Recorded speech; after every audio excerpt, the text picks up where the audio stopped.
Hello mga ka-idol! So ngayon meron na naman akong ituturo sa inyong napakagandang kanta.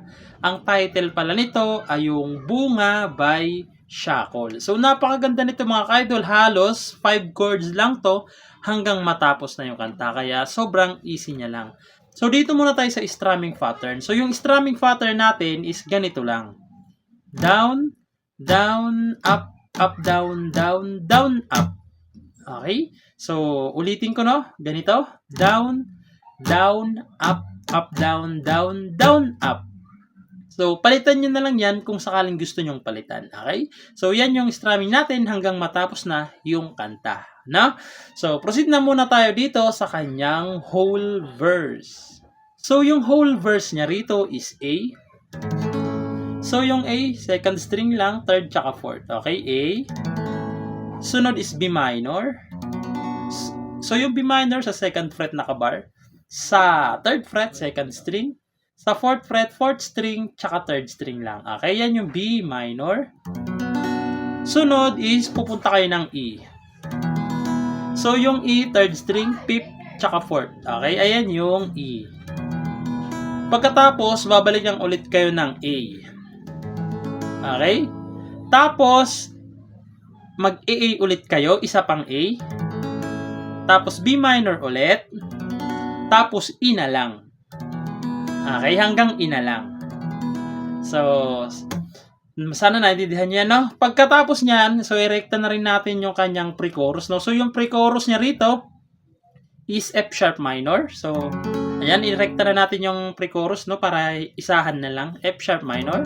So, yung F sharp minor sa second fret nakabar. Dito naman sa fourth fret, fourth string lang, tsaka fifth string. Okay, ayan yung F sharp minor. Tapos pupunta kayo ng G. So yung G, first string, second string, fifth string, tsaka sixth string. Ayan, G. Tapos F sharp minor ulit.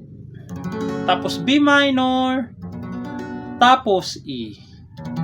Okay, so pinag-isa ko na lang yung kanyang chords. Doon nakalagay naman dyan yung whole verse, pati yung pre-chorus para hindi kayo malito, no? So, sasampulan ko, pero hindi natin masyadong bibigkasin yung lyrics para hindi tayo makopyright. Now, so, ganito siya kapag kinantahan. Pakiramdam ko'y lumulutang. Na na na na na na na na. Tapos, isa pa munang A.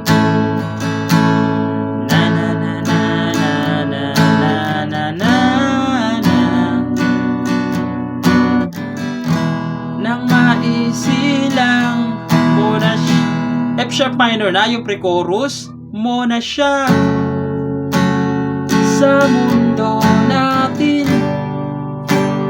na magkaiba.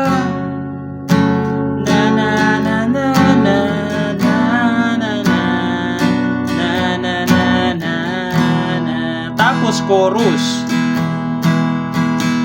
Okay, papasok yung chorus doon sa part na ngayong may bunga, hindi na tayo. So, papasok yung kanyang chorus, na?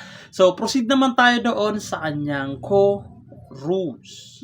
So, dito mga ka-idol, yung chorus niya is A.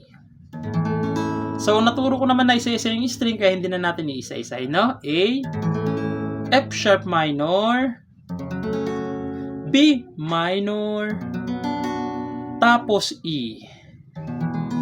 Okay, yung apat na chords na yan, 2 times nyo gagawin. Okay, 2 beses nyo gagawin.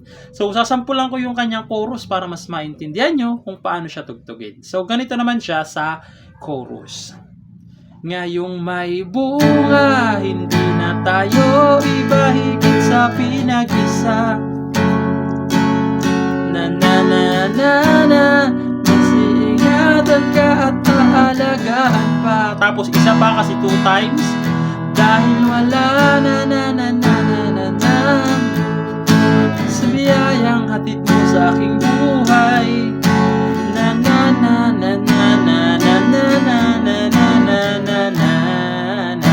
Tapos babalik na naman kayo ulit doon sa kanyang mga verse. Okay? Doon sa part na magkahalong tuwa at pagkaawa. Okay? Okay? So, babalik na naman ulit kayo doon. Okay? So, yung whole verse na sinabi ko kanina, pati yung pre-chorus, yun na yun. Babalik lang ulit kayo roon. Okay? So, ganun lang naman to kadali at sana nagustuhan nyo. Good luck sa bago nyong matututunan.